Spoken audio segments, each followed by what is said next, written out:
Clifford, it's a pleasure to have you. All right. The pleasure is mine. Thank you. You just finished with your training session. How was it? Yeah, it was good. We played 2 days ago, so we did some recovery work. Of course, those who play more minutes still getting some recovery because we play our next game on Monday. So you have to get prepared for the next game. Let me just dip in on what we all saw about you 7 years ago, and all of a sudden we don't hear much about you again. What is the story? Clifford, what has happened? Well, I think the true fans of Clifford Aboagye really do follow my games. I know most of the journalists also do follow our games. Some of them have been posting sometimes. But then, the perspective of Ghanaians is like, we all know we've been in Ghana and the Mexican League is not shown on our tellies. We are not even going to get a link to watch the Mexican League. As in the MLS, sometimes you can get some stations where you can really enjoy the MLS. So I think it's really a factor. But like I'm saying, there are a lot of Ghanaians who do really follow me, and then they've been watching our games. Please tell us about the story of 2013. A young man who was competing against the best in the world. We all knew Paul Pogba to be one man who was known. Then there was the other guy who came second before you were third. Just give us that story about participating in the Under-20 World Cup tournament in Turkey 2013. Well, I think, yes, this is a marvelous story. A story anytime I think about it, I feel so happy. I feel so proud getting into the national team. I was scouted by Borbor. But in Sellas, we played a friendly game with the national team at Tema. I think they were like about 10 days to go to the training tour for the tournament, and then we played against Sellas, and then in Sellas we played against the national team, and then I did so well. So there were some fans who were watching the game, and then all they were saying is, "Hey, Clifford doesn't even have to go home to pack his stuff. He needs to stay with this team because, he's a fantastic player." Yes, of course. I think I had a very good day. And then I caught the eyes of Sellas Tetteh, and he invited me to come. I think his words to me were, "You are the only kind of player I think I need to complete this team." Are you still that kind of a player? Yeah, of course. Talent is talent. I think those who have watched me, they know what is pure talent, and then they know who is not talented. So I don't think I need to really explain myself in this case. I believe myself, I have the talent, and I know I've really improved on my talent, probably more matured. It's been, like you're saying, it's been 7 years now. So of course, I've gained some more experience, and of course, I have the same talent, and it really depends on the coach. It really depends on the coach and how he's going to use you and the kind of confidence he's going to give you. So, for me with Borbor, it was excellent because we all know the caliber of coach he is and what he's capable of doing with young lads. What was it like playing against the likes of the Paul Pogbas at the 2013 FIFA World Cup in Turkey? Yeah, of course. To be frank, it wasn't an easy task. We all know. Looking at the team of France, they have the likes of Fouquier, Digne, Umtiti, Suma, Kondovia, Paul Pogba, Sonogo, and a whole lot to mention, And all these players were players who were playing in the Premier League, playing in the French League, who were playing in the Italia Liga, or those who were playing in La Liga. So this was a complete team as compared to the Ghana team, and it's not easy. But then in my case, I was 18 years old, a young boy who was coming from Interlife, who was coming from qualifying Interlife from the first division to Premier, So it was all about the positive energy for me, I didn't really look at the names. I knew I had this opportunity to play in a World Cup, which was a dream come true. So I had to give in my all, and then always try to do my best to support the team in any positive way I could. That tournament was a tournament that most of us had so much expectations of you. I remember that game against France. I remember that game against Chile. And these were games you showed your quality. And how frustrating has it been for you, knowing that you were so good and at this point at 25, you could probably should have been playing at the top level of world football? And as much as you say that the Mexican League is one of the best within that region, you know, Ghanaians, how we think our best players will play in Europe. How frustrating has that journey been? Yeah, to be frank, it hasn't been frustrating. I will repeat it again. I'm rather grateful than I'm grateful. You know, I had a lot of mates who even after that at 20, they couldn't even get to play in Europe. You know, but in my case, of course, I got the opportunity to get to Europe, even though I didn't get the opportunity to be able to showcase my talent or to be able to show what I really had to the world. Yes, it could have been worse. You know, like I would say, it could have been worse. But then, thank God, I'm good. I'm playing active football. I have a lot of years ahead of me, so that is what I really have to concentrate on, than rather thinking about the fact that because I played the same tournament with Paul Pogba and then the likes of Oliver Torres and all these guys, so I think I have to be there. Of course, yes, it's positive to think that you can really make it to the top, but then the comparison is not something for me, you know. What happened at Granada? You know, as for the Granada story, I know a lot of Ghanaians don't really know about what happened in Granada. We all know I wasn't given the opportunity. I was only given 15 minutes to play against Sevilla in the Copa matches. Sometimes I was being called to come for Copa matches, but then I was never even given the opportunity to showcase what I had, you know. There's a whole lot of factors. Even after the World Cup, I got to Granada, and I didn't even go straight to the second team, you know. I had to play with an 19s after winning the silver there, you know. So you should really know how it is in Spain, you know. They really believe in the development.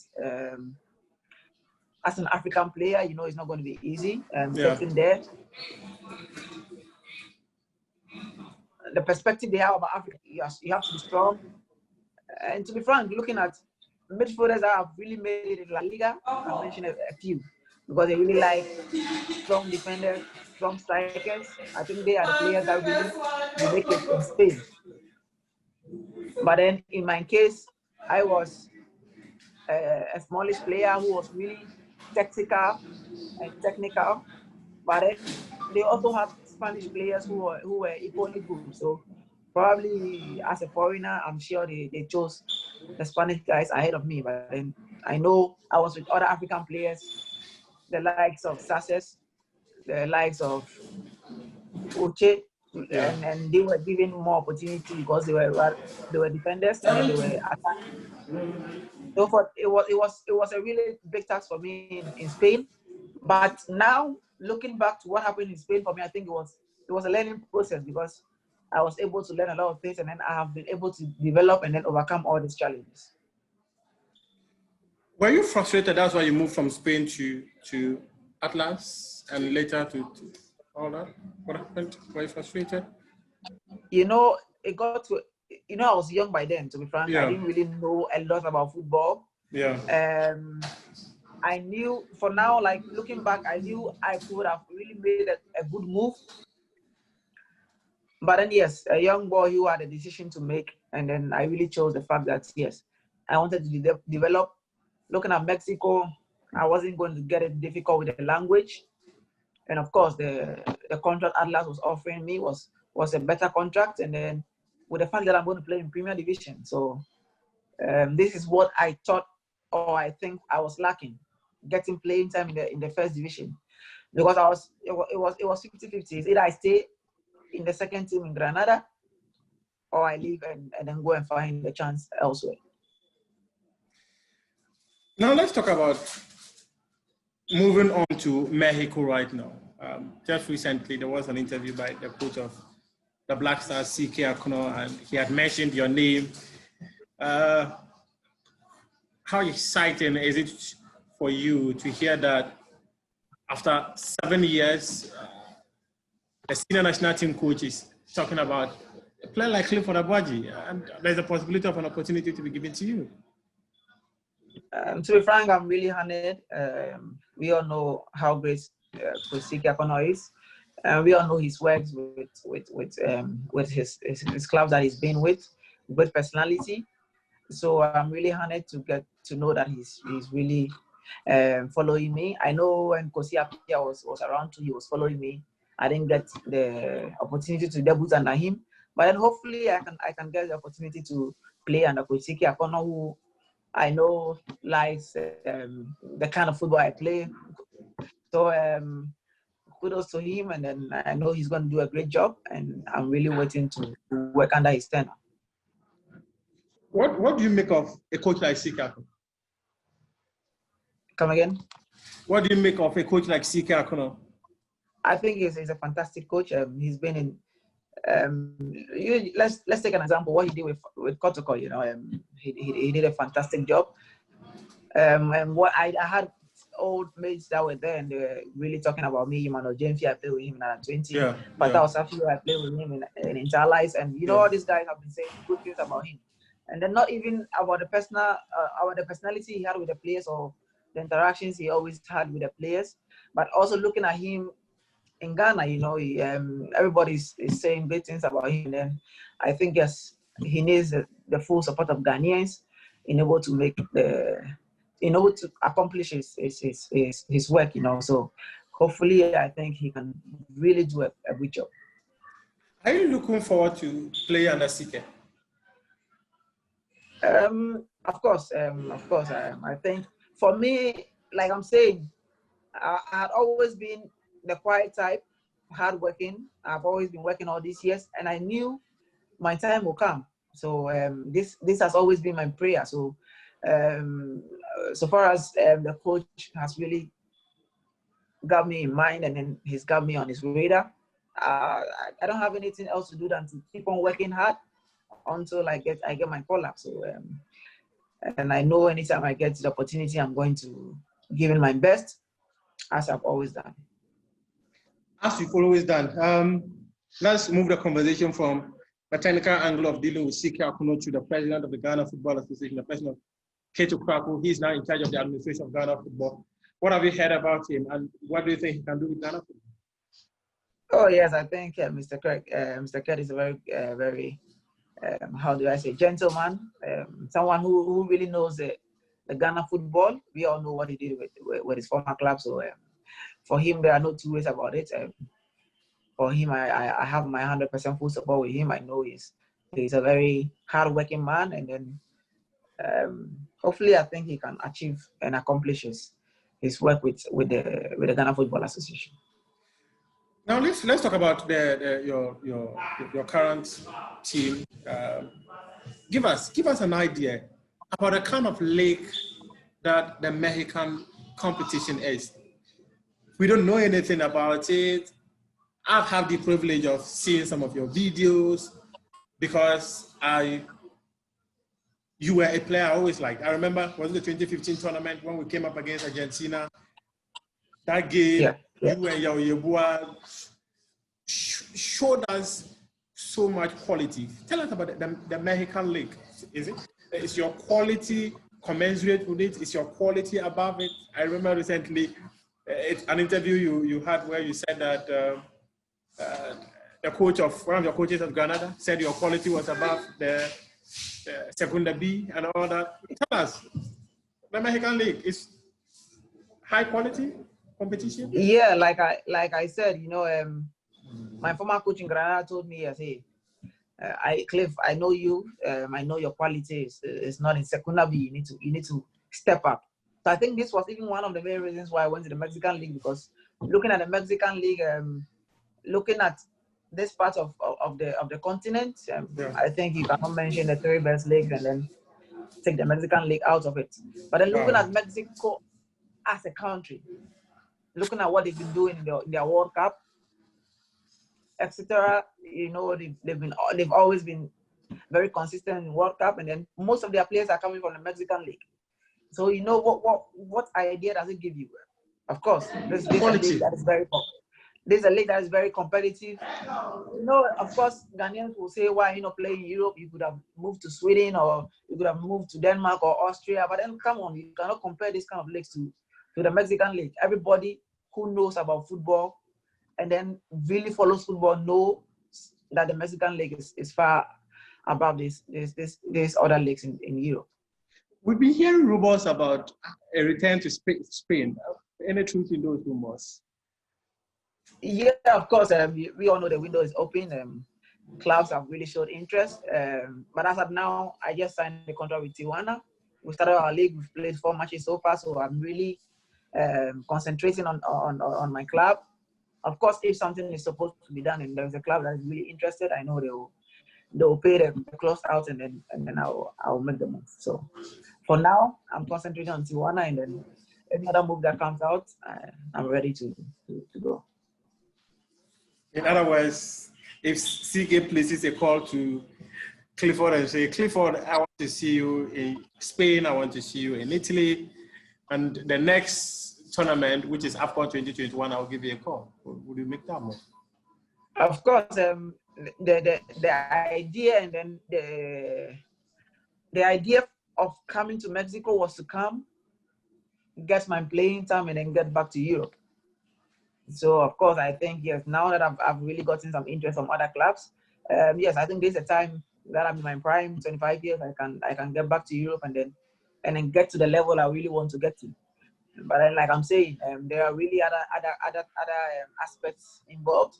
Like I'm saying, a club just bought me, so if a club is coming in, they will have to pay a double or a triple amount. So, you know, there are so many factors involved. But then, like I'm saying, first of all, really, I have to concentrate on the club who has really paid money for my services. And then if there are other clubs that are in Europe that really need my services, I know they'll pay the close out and then come for me. So, like I'm saying, the focus is to get back to Europe. Hopefully, something good works out soon, and then we'll take it from there. Give us something brief about Italians. Just give us something brief about Italians. What kind of club that is your foundation? Well, Italians, I think the story, I've not said it a lot.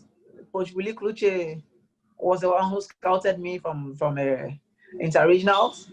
By then, I was in Sellas Tetteh, KSTS.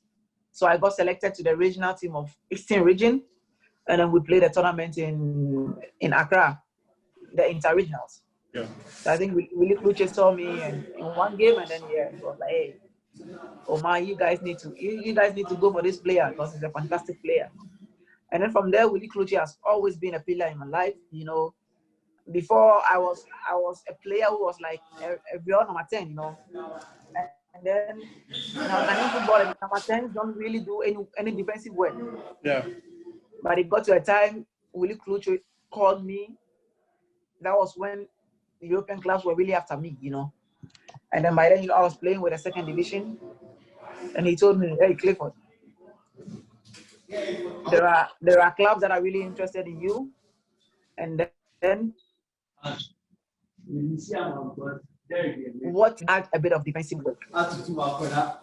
So, you know, I really learned a lot from him because he added that defensive work in my game, and I think that really helped me a lot in my career. So with Interlife, it's been good memories. I was part of the team. You know, we played in Ashgo.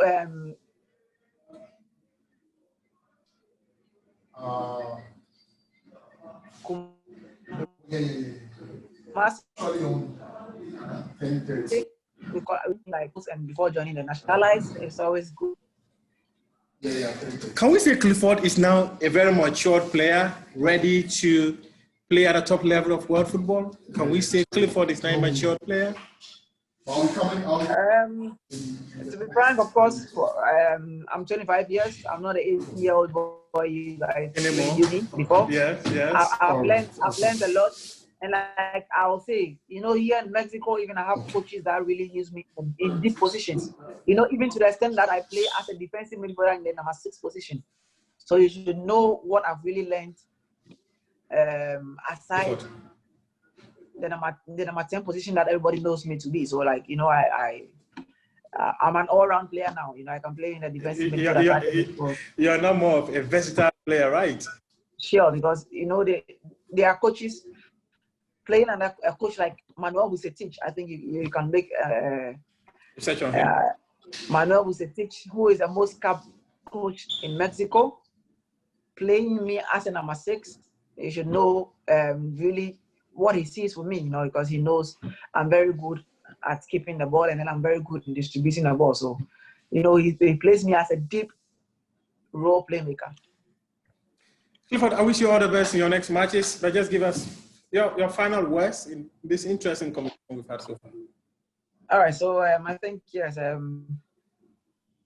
would like to send greetings to all my fans in Ghana, those who have been really following me, and then those who really heard from me for a while.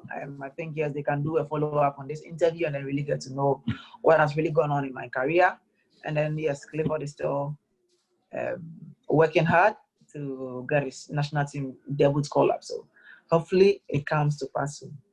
Hopefully it is AFCON 2021, right? Sure. We're still working hard. So I go to AFCON 2021. We're still working hard. By God's grace, if it's meant to be, it will be. I think Borbor really used to teach us one word, that is kun faya kun. What is written is written. So for me, I really base in this kind of words that if it's meant to be, it will really be. And then hopefully we can really raise the next cup for Ghana. Thank you very much for your time. I'm very grateful. All right. You're welcome. Thank you. All right.